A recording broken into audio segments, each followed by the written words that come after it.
ولسه طبعا مكملين معاكم فقرتنا دي. الحقيقه طبعا هتعجب كل راجل. عندنا طبعا اعياد كتير جدا، يمكن في شهر 3 21/3 عيد الام، لكن عيد الاب او يعني يبقى في يوم للاب. اي نعم الاب هو فرد من افراد يعني العيله، ولازم علينا ان احنا يعني نكرمه او نحتفل بيه في يوم او يبقى نسميه يوم عيد الاب زي ما بنحتفل بعيد الام، وان يعني نهتم بقى كده يعني بالاسره كلها وباعمده الاسره زي ما في ام في اب، علشان يكون هو ده يوم وفاء ويوم شكر ويوم رد الجميل لكل الاباء. على الرغم ان انا بقول ان دايما الام هي عمود البيت الاساسي. طبعا الفكره جميله جدا ونتمنى ان هي تكون تتفعل ويبقى في فعلا عيد للاب، لكن يا ريت ما يكونش في اجازه، لان احنا بجد اكتر بلد بتاخد اجازات رسميه طول السنه، فلو فضلنا بقى كل مناسبه نعملها ناخد فيها اجازه بالتالي ما حدش هيشتغل خالص. واعتقد ان مصر محتاجه ان احنا نوقف الاجازات تماما ونشتغل 365 يوم. الحقيقه ان معظم الاباء بيشتغلوا تقريبا طوال 24 ساعة في جميع أيام الأسبوع، يعني 24 ساعة طول 7 أيام، فكان دايما يقول لك هو بيشتغل 24/7 وده الأنسب معانا للاحتفال بعيد الأب. ويعرفنا طبعا على الفكرة والهدف من الفكرة الأستاذ أمير تدرس. والأستاذ أمير تدرس هو صاحب مبادرة اليوم الأول للأب في مصر، والأستاذة شيماء علي أحد مؤسسي المبادرة. صباح الورد عليكم. وفي يوم 24/7 يعني 24 ساعة في 7 أيام في الأسبوع، فطبعا عايزين نتكلم عن هذه المبادرة. صباح الورد عليكم. صباح الورد. الفكرة كلها بدأت ان انا عامل بيج على الفيسبوك اسمها الكلام ده حقيقي جدا. من وقت للتاني كده بحب يعني اناقش مواضيع أسرية، فلقيت ان في نوعا ما شوية هجوم على دور الراجل وانه الرجالة ما بتقومش بدورها وكده، في حين ان انا اعرف نماذج شخصية تقريبا زي ما انت حضرتك كنت بتقولي كده، الاب هو اللي عمود البيت مش الام يعني. فقلت طيب احنا محتاجين شويه ان احنا نشاور. الام على فكره سوري لا انا بقول لك الاب هو بقى اللي عمود البيت. يعني انا بقول في بعض النماذج، انا بقول في الانترو بتاعتنا ان هو اللي مكتوب ان الاب عمود البيت. انا شايفه من وجهه نظري طبعا ان الام هي دورها مهم جدا، يعني حتى في حاله مثلا لا قدر الله بيحصل انفصال في البيت، الام هي اللي بتربي.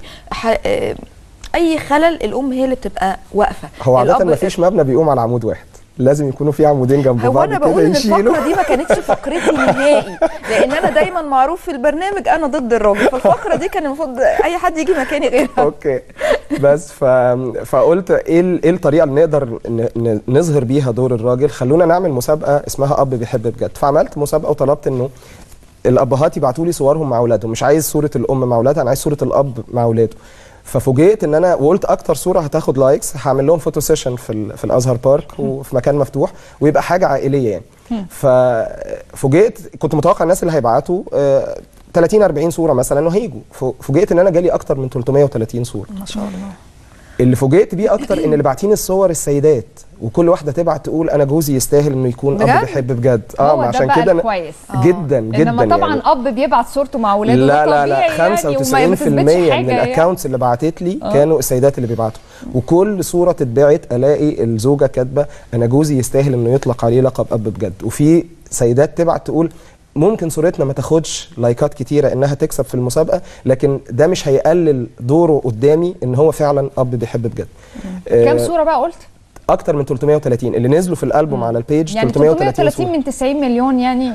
ما 90 مليون مش كلهم رجاله يعني يعني لا 90 مليون مش كلهم متجوزين ومش كلهم عندهم ولاد. يعني نقدر نقول نقسم. طيب هو انا اليوم مش يوم انا وانت النهارده لو اتكلمنا 330 او توب 78000 على البيج، يعني خلونا نقول 330 من ال 78000 واحد اللي على البيج عندي. فيعني دي النسبه اللي ممكن لو نشوف مثلا نسبه الناس اللي الاكتف على الفيسبوك. بصي هيبقى في عيد يعني هيبقى في عيد. ايوه يعني مش يعني برضو يعني ما غلطناش على فكره. لا 350 ست بتعترف ان جوزها اب لطيف.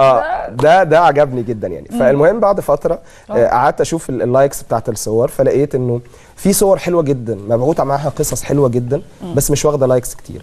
فقلت خلاص احنا هنكسب 5 اكتر عدد لايكس وهنكسب 5 من اللي مبعوث معاهم قصص كويس. بعد فتره لقيت فيه الموضوع محتاج زياده يعني. فقررت ان انا اكسب كل الناس. جيت في نتيجه المسابقه كتبت لكل الصور مبروك انت كسبت معانا فوتو سيشن، فالناس ما كانوش مصدقين ان كل الناس كسبت.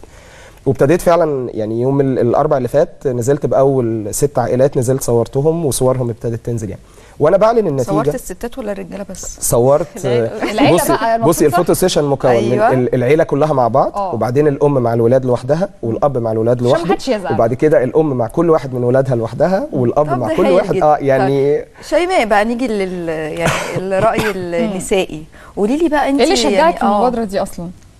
اولا انا في قصه اساسيه يعني عندي، ان والدي انا عامله كتاب عنه، بسبب ان هو اصلا صورته او كلامه للناس كلها كان لسه الناس دلوقتي لغايه دلوقتي فاكراه، فحبيت ان انا اظهر الموضوع ده وحبيت ان انا اكتب عن الموضوع ده. لما شفت استاذ امير وشفت الصفحه وشفت الكلام بتاعه شجعت اكتر، انا عايزه كده، انا عايزه انا اوصل للنقطه دي، ان يبقى فيه فعلا تكريم للاب. ايوه احنا مش بنقلل من دور الاب، بس في تكريم للاب. في ابهات كتير جدا بتبقى محدش بيتكلم عنها، وفي ابهات كتير جدا بتعمل اكتر من الام، يعني بتعمل اكتر حاجه من الام. فدي انا لمستها جدا. متاكده ان هم كتير جدا؟ صدقيني كتير. مش كتير جدا يعني انا مش كتير، يعني خلينا نتكلم بصراحه. لا يعني احنا نخلي يعني حاجه ايجابيه لينا. الايه يعني في حاجه ايجابيه كتير جدا حوالينا، بس احنا مش واخدين بالنا منها. يعني في يعني قصص بين الاب والام، ساعات الام هي اللي بتسيب البيت والاب هو اللي بيتحمل المسؤوليه. طبعا. انا اعرف فعلا حاله من دي، ان الام تركت ولادها وسايبه اطفال 5 سنين و9 سنين، الاب هو اللي بيربي وهي طلقت خلاص، هي عايزه تعيش حياتها. ده موجود، ده موجود. علشان الاب ده انا فكرت في الفكره، بس انا الفكره مش الهدف ان انا اعمم، ان انا اساوي الاب اللي رامي بيتهم. في ابهات كتيره جدا رامين ولادهم ورامين بيوتهم وكده، دول انا اقول لك عليهم كتير جدا، بس ده مش معناه انه الفئه القليله اللي بتعمل حاجه كويسه ما نظهرهاش. ممكن واحنا بنظهر الناس دي في صوره قصه، في صوره جايزه اب مثالي، الاب اللي سايب بيته لما يتفرج يصعبوا عليه ولاده، ممكن حاجه زي كده تحركه. ده كان الهدف، وانا بقول نعمل مبادره ليوم الاب. مش هدفي ان انا اكرم الاب ده بس، لا، انا برضو عيني على الاب البعيد اللي ممكن يعمل مقارنه، يقول طب انا ليه ولادي ما يحسوش بيا زي ولاد الراجل ده؟ يبقى الموضوع ده يبقى يعني معمول بطريقه ايجابيه، ان هو يبقى تحفيز للاب. بالظبط. القصه مش قصه هدايا ومش قصه مناسبه ومش قصه اجازه، لا، قصه بنعيد بناء المجتمع. يعني بنعيد نشوف يعني الابهات البعيده. طب تعالوا شوفوا في نماذج حلوه، شوفوا النماذج الحلوه دول وصلوا اولادهم ازاي، شوفوا اولادهم بيتكلموا عنهم ازاي وفرحانين بيهم وهم بيتسلموا جوائز واتيفر الجوائز ايه، شوفوهم وهم بيتصوروا مثلا في الجنينه. يعني الحاجات دي هتحرك ابهات كتيره. وعايز اقول لك انه فعلا على الصفحه في امهات كلموني قالوا لي انت مش متخيل، احنا لما رحنا مسكنا الموبايلات والكاميرات علشان نتصور الصوره علشان نبعتها لك في المسابقه، قالت لي احنا كنا واحده كده كباليه، احنا كنا بنعمل حاجه نخش بيها مسابقه، لكن ما تخيلناش ان احنا هو لما هيحضن ولاده هو هيبقى فرحان كده، حاجه ما عملهاش يمكن بقاله كتير. فقالت لي مجرد الصوره اللي اتبعتت المسابقه دي غيرت جوه البيت. من ناحيه تانية طبعا انت شايف ان انت بتخلق ذكرى للعيله دي لما بتاخدهم تعمل بيهم فوتو سيشن. بالظبط، وده كان الهدف، لان ممكن تكون في عائلات ما تصوروش مع بعض. صح. يعني في ناس في واحده بعتت لي قالت لي انا ما اتصورتش مع بابا عاش وتوفى وانا ما اتصورتش معاه، فبعت صوره ليها لوحدها وصوره ليه لوحده، وانا حطيت الاثنين جنب بعض ودخلتهم في المسابقه برضه. يعني حتى اللي كان والده متوفي ونفسه يخش المسابقه دخلته. فكده يعني. طيب شيماء، قولي لي من القصص، يعني اكيد طبعا زي ما استاذ امير قال في حالات كتير بتبقى انسانيه يعني بتاثر في الواحد، ايه اكتر حاله جات لكم وكنتوا يعني قلتوا دول لازم يعني دول لازم يكسبوا؟ لا، هو استاذ امير هو اللي كان في النقطه دي، لان انا بدايتي مع استاذ امير قريبه يعني. لسه من قريب. لكن القصص بالنسبه اللي هو كان بصراحه بينزلها على الصفحه قصص كتير جدا، يعني حاسس اللي هي اكتر واحده، اكتر قصتين اثروا فيا. الوالد متوفي، يعني الزوجه بعتة صوره حد وبتقول لي على فكره هو متوفي من 7 سنين، بس اللي غرسوا في بنته طول الفتره اللي كانت البنت عايشه فيهم، هو توفى والبنت عندها 3 سنين. اللي غرسوا في ال3 سنين دول احنا عايشين بيه لغايه دلوقتي، وهو يستحق لقب اب بجد. وبرده قصه ثانيه، اب عنده كانسر، بعت صورته هو وولاده الاثنين. مراته بتقول لي ما كان بيعمل عمليه ولافف دماغه بره مصر وهم لوحدهم، هو ولدين ومراته ما لهمش حد، هو الراجل مقطوع من شجره ما عندوش حد، وهي كانت مسافره معاه لوحده. لما الولاد شافوه هو لافف راسه، الولاد اتضايقوا، فبعد 3 يوم فك راسه. قالت له انت بتعمل ايه؟ انت عامل عمليه في راسك. قال لها الولاد تعبانين، انا مش مستحملهم وهم تعبانين. بعد يومين تاني الولاد زهقوا من القعده والراجل محجوز في المستشفى، قرر ان يقوم يلبس هدومه وياخدهم ويخرجوا. هي بعتلي بتقول لي واحنا طالعين من باب المستشفى انا كانت دموعي من تحت النضاره نازله، فبيقول لها مالك انت بتعيطي؟ قالت له لا انا يعني واخده برد وعينيا مدمعه. قالت لي ما كنتش مصدقه اللي هو بيعمله. يعني خارج من عمليه بعد 7-8 ايام عمليه في دماغه ومستني العمليه الثانيه، يعني لسه في عمليه ثانيه هيعملها بس عشان ولاده زهقوا من القعده لان ما لهمش حد في البلد دي. فحسيت انه في ابهات قلوبها يعني مش عارف اقول ايه، يعني مش لحم، حاجه كمان ارق وفيها احساس باولادهم اكتر بكتير جدا من زي ما انت بتقولي من ام تسيب ولادها وتمشي. فقلت دول لازم نطلعهم، يعني لازم المجتمع يشوف، لازم يعني يبقوا اون سبوت شويه، يعني يبقى نركز عليهم. ايه الخطوات اللي تم اتخاذها علشان تفعيل بقى اليوم ده بحيث انه يكون يوم رسمي للاحتفال بعيد الاب؟ غير ان احنا اتشرفنا بان احنا طلعنا معاكم في البرنامج، طبعا دي حاجه يعني كبيره جدا يعني. عملنا كليب اغنيه انا كتبت كلماتها اسمها كلمه واحده، اللي احنا جمعنا كل حاجه جوه الاب في كلمه واحده ان هو اب، زي ما بنجمع كل صفات الام والتضحيه والبذل اصلها يعني بنقول اصلها في الاخر يعني. فهي كلمه اب في حد ذاتها شامله جواها كل الحاجه دي. فعملنا كليب اسمه كلمه واحده، اتالفت واتلحنت واتغنت وان شاء الله نزلت على اليوتيوب النهارده. دي من ناحيه الاغنيه. هننزل النهارده مكان عام في مصر، مش هينفع اقوله لان احنا ما معناش هدايا كتير، بس هننزل واحنا لابسين الاي ديز دي مكتوب عليها اليوم الاول للاب في مصر 24/7/2015. هنوزع هدايا على الابهات اللي ماشيه من غير ما نعرف اسمه، من غير ما نعرف اي تفاصيل عنه، بس هنقول له احنا عاملين مبادره اسمها اليوم الاول للاب في مصر وجايين نقول لحضرتك كل سنه وانت طيب. طب مين بيدعمكم؟ يعني مين يعني تحت رعايه مين او بتصرفوا منين؟ بصي احنا الموضوع كله ما فيهوش تكلفه كبيره. يعني الهدايا اللي احنا جايبينها هدايا رمزيه، جايبين مجات كده مكتوب عليها اليوم الاول للاب في مصر 24/7/2015 وهندي لكل عيله 3 مجات مع بعض. فتكلفه الحاجات دي كلها مبلغ بسيط، يعني هي الهديه مش قيمه قوي بس الهديه في معناها يعني. ناس كتير قالوا لي على موضوع ان حد يبقى راعي للفكره وكده، ما حبيتش انه يبقى فيه كده من اول مره علشان ما حدش يتخيل ان في اي هدف تجاري ان احنا نلم فلوس من اي مؤسسه او من اي هيئه علشان نعمل بيها حاجه. احنا هنعمل وهنطرح الفكره، واللي هيشجعوا الفكره من نفسهم هيبقوا حابين ان هم يدعموا الموضوع ده. وده املي في الموضوع، يعني ان انا كلمني حد من السعوديه مثلا قال لي امير انا عايز اعرف مين دفع ثمن الكوبايات اللي انت نشرت صورتها على البيج. فقلت له حضرتك بتسالي واحد ما اعرفوش موجود عندي على البيج يعني. فبقول له حضرتك بتسال ليه؟ قال لي اصل انا عايزك في الموضوع ده. قلت له بص هي الكوبايات مش غاليه، يعني تكلفتها كلها على بعض مبلغ زهيد يعني. قال لي طب بص في مبلغ انا هبعته لك، انت اسمك بالكامل موجود على الصفحه، قول لي بس اسم اقرب فرع بنك ليك انا هحول لك المبلغ من نفسه. اعضاء المبادره كم عضو تقريبا كلكم؟ حوالي 12-13 دلوقتي. اتجمعتوا ازاي؟ يعني ازاي اقنعتوا بعض؟ عملت على البيج لما انا الوحيد الادمن بتاع البيج، والبيج عليها 78,000 واحد، فابتدت الدنيا تكون واسعه خالص، وانا مش بحب ازعل حد خالص على البيج، فقلت لازم يكون معايا فريق. فقلت يا جماعه اللي حابب انه يبقى موجود في فريق الصفحه في اي اكتيفيتي هنعملها بعد كده يبعت يقول لي. شيماء كانت اول واحده قدمت في انها تخش التيم يعني، ومعانا حوالي 12 تاني واحد هيكونوا موجودين معانا النهارده في المكان اللي احنا هننزل نوزع فيه. بس انا شايفه انك متحمس واخدت خطوات وبتخرج يعني زي ما بيقولوا كده يو جو اوت اوف يور واي، او بتخرج بره طريقك علشان تنفذ الفكره.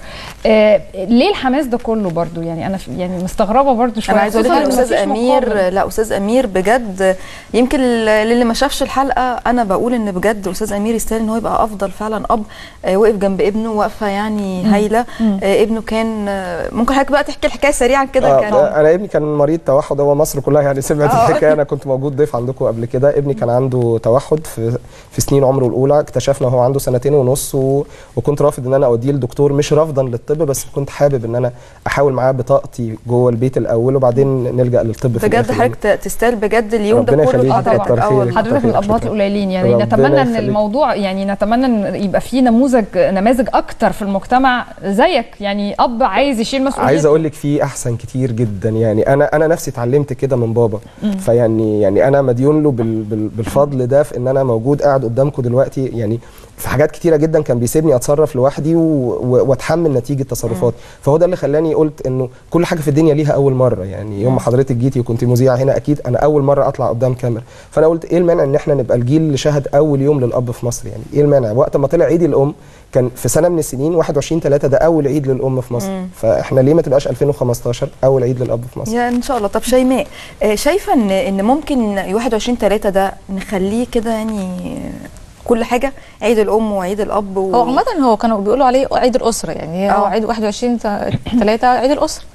بس كان يعني على جنب كده بالنسبه للاب، يعني كان اكتر حاجه الام، الجده كده يعني. لكن لا، شايفه ان انتوا مثلا هل بتفكروا ان انت تعرضوا مثلا بعد كده الفكره ان هو يبقى 21/3 او اي يوم تاني، بس 21/3 انا بالنسبه لي يعني عيد ام تمام، ما ينفعش ان هو يتغير. انت حضرتك قلت لا المرأة قلبا قالبا مع الست ومع مش هينفع، مش هينفع تتغير. يعني هو فعلا عيد الام 21/3. فكرتنا اللي هي 24/7 دي يعتبر بدايه عيد الاب.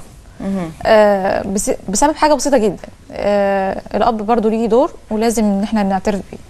حتى لو الزوجه هي اللي بتقوم بكل حاجه وهو مثلا طول اليوم بره وما بيشوفش اولاده او كده، بس بيرجع برضو هو محتاج حضن اولاده واولاده محتاجين.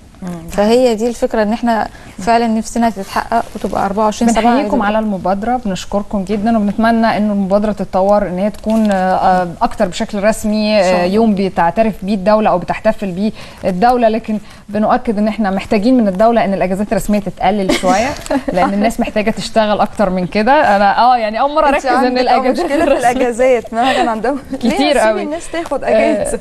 ايوه. طيب بنشكر استاذ امير تدرس صاحب مبادره اليوم الاول للاب في مصر. صباح الورد عليك، بنشكرك. والاستاذه شيماء علي احد مؤسسي المبادره، صباح الورد عليك.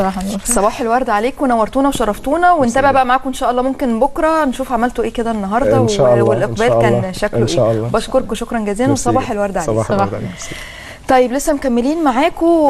كل بقى اللي بيتفرجوا علينا، يعني الفقره اللي جايه فقره كلكم بتحبوها. جهزوا بقى تليفوناتكم، خلونا نطلع لفاصل ونرجع نستقبل خبيره الابراج رانيا حموده. كل واحد بقى يتصل او يبعت لنا على البيج الخاصه بالقناه 10 TV، يقول لنا برجه ايه وعايز يعرف ايه. فاصل ونرجع لكم تاني.